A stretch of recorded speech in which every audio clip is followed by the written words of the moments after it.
അമ്മേ അമ്മേ നമുക്കൊരു സിനിമയ്ക്ക് പോവാം. എന്നെ തിയേറ്ററിൽ കൊണ്ടുപോയി സിനിമ കാണിച്ചിട്ട് എത്ര നാളായി. അമ്മ കഴിഞ്ഞ മാസം കൊണ്ടുപോകാന്ന് പറഞ്ഞിട്ട് പറ്റിച്ചില്ലേ. ഇപ്പൊ ആണെങ്കിൽ മമ്മൂട്ടിയുടെ ഒരു പുതിയ സിനിമ ഇറങ്ങിയിട്ടുണ്ട്, എന്നെ കൊണ്ടുപോയി കാണിക്കുവോ? മോളെ, അമ്മയുടെ കയ്യിൽ ഇപ്പൊ ഇത്ര പൈസ ഇല്ല, മോള് വിഷമിക്കണ്ട.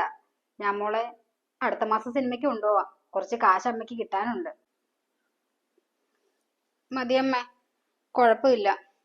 ഞാൻ തൽക്കാലം ടിവിയിലെ സിനിമ കണ്ടോളാം. അമ്മ കാശുള്ളപ്പം എന്നെ പിന്നെ കൊണ്ടുപോയാ മതി. മമ്മി, നമുക്ക് ഫിലിം കാണാൻ പോവാം. സിനിമയ്ക്കോ? കഴിഞ്ഞ ആഴ്ചയല്ലേ നമ്മൾ എല്ലാരും കൂടി തിയേറ്ററിൽ പോയി സിനിമ കണ്ടത്. ആഴ്ചയിലാഴ്ച സിനിമ കാണാനേ നിന്റെ ഡാഡി അത്ര റിച്ച് ഒന്നും അല്ല.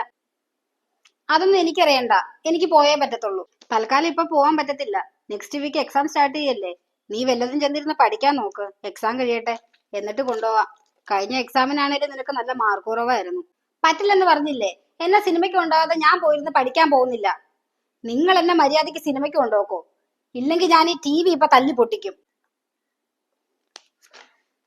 എടി, നിനക്ക് എന്തിന്റെ കേടാടി?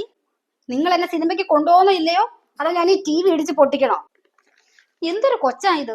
ഒറ്റ മൂളല്ലേന്ന് കരുതി ലാളിച്ചതാ ഞങ്ങൾ ചെയ്ത ഏറ്റവും വലിയ തെറ്റ്. ദേ, ഈ ഒറ്റ തവണത്തേക്കും കൂടി ഫിലിമിന് കൊണ്ടുപോവാ. വേഗം ചെന്ന് റെഡിയാവുന്ന. ഓക്കെ മമ്മി, അപ്പൊ ഞാൻ വേഗം പോയി റെഡി ആയിട്ട് വരാവേ.